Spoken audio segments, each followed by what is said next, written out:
Hi, Tim Ard here, Forest Applications Training Incorporated. Just wanted to kind of talk through a little bit here on some things. I put about 2 weeks ago, I put a video on from one of my trainings, and I took out a small excerpt from it on a short, and I posted that on a saw was stuck and how to get a saw unstuck.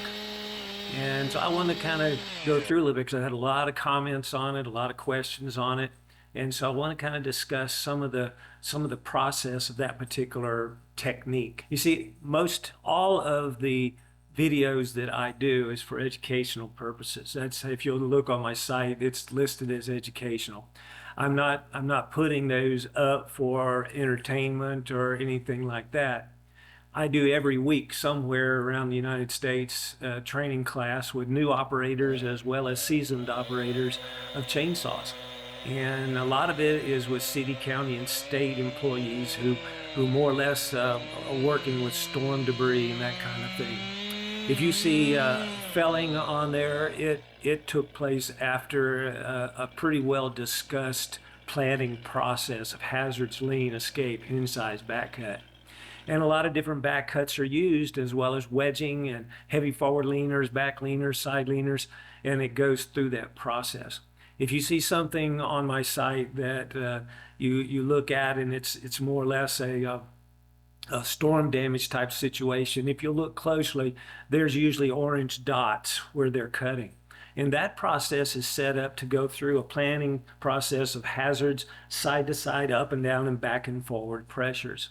And so each participant in the class is going through, maintaining their saw, sharpening their saw, putting everything into that particular dot plan. And so it's to really get people to think through how that planning process can work. And so the one that I posted a couple weeks ago was a situation where the log was down close to the ground. I had it marked, and more or less the operator took the chainsaw and started down from the top. His plan is that the top was going to pinch. That was the compression side, but there wasn't a lot of room to get in from underneath.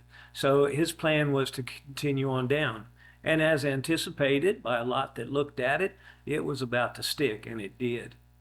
Now, to get that out, there's several different ways. You could lift the log with some type of a lever or pry bar, You could, take the power head off and get another, saw, bar and chain attached to your saw. You could also take another saw and cut that saw out. And that's usually the first thing that most people grab. But there's a lot of saws that are nicked by a chain, or people have kicks and reactive forces back because of hitting the other piece of equipment. You don't have to go so close to that particular kerf that you're stuck in. And one thing to think about too on that video is that if you put the whole saw down there and start to make a cut in pressured fiber, you're probably going to get several teeth on that bar stuck.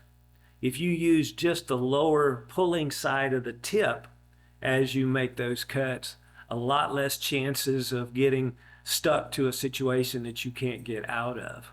So a lot of times people will take and, a saw is stuck, they try to lay the other saw down flat to it. The way to do it is to come across with the pulling side of the bottom end of the tip.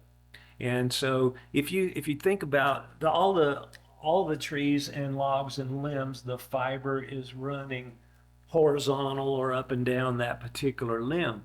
When the saw is stuck in that particular kerf, then more or less it has severed those particular fibers. And in that particular video's case, naturally, this kerf closed onto the saw. If you've ever watched snap cuts, a lot of climbers use, or bucket truck operators, or you think about offset cuts that we use in storm cleanup, especially when you have equipment available, is that if you come over here and basically make another kerf, and say it might be 2 inches away, it might be 3 or 4 inches away, then you've severed that fiber in between, and so it relieves the pressure in here, because that is bending down as it starts to apply pressure to the bar. If you create another slot, then it relieves pressure there. And that's how you saw in that particular video short that it released that particular bar and chain's pressure. Now, if you have a situation to where the compression is on top and the tension is on the bottom, if you cut down, you don't want to go in until that kerf starts closing. Then you reverse and go up underneath it. If it's on the ground, though, this technique will pretty much work. In other words, if it's supported underneath it, because that fiber is you could take and chip it out between those two spots, as long as you don't have too much distance between. But that's going to go down and do it. So then the thing to do is to look for compression and tension, cut the compression side first, and then the tension side, and that will relieve it. And if you just use the tip of the bar, you may start to get some pinching there in, around a couple of the teeth on the bottom end of the bar tip, but you're not going to end up with the whole saw stuck.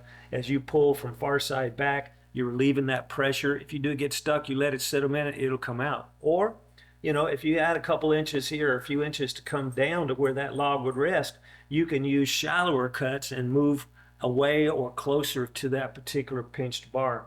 That'll work also. I use it just about every week because I set up situations to where saws are stuck. I have had situations to where 2 or 3 saws are stuck.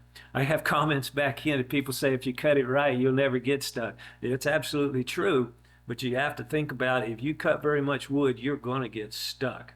And a lot of times you're using equipment or different things to try to get it out. And you can use, some type of grapple or loader. You could use some type of wedge. You could use something to lift with. There's a lot of different ways to do it. And that's part of your plan, isn't it?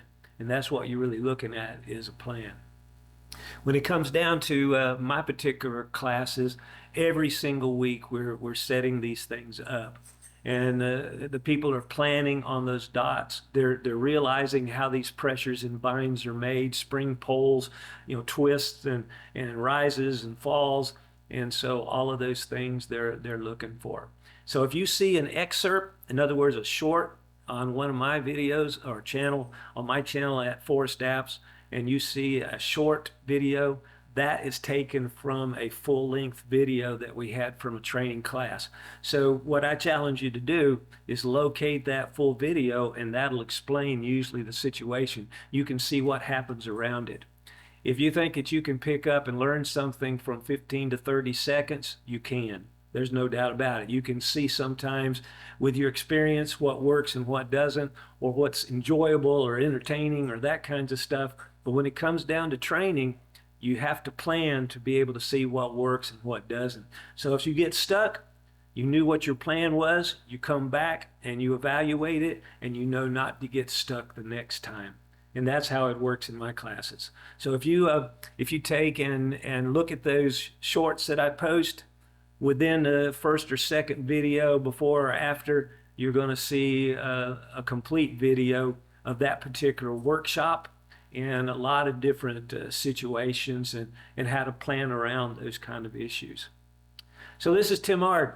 I hope you picked up something there, and think through it. Think through it a little bit, because comments, a lot of times experience comes in two forms, good ones and bad ones.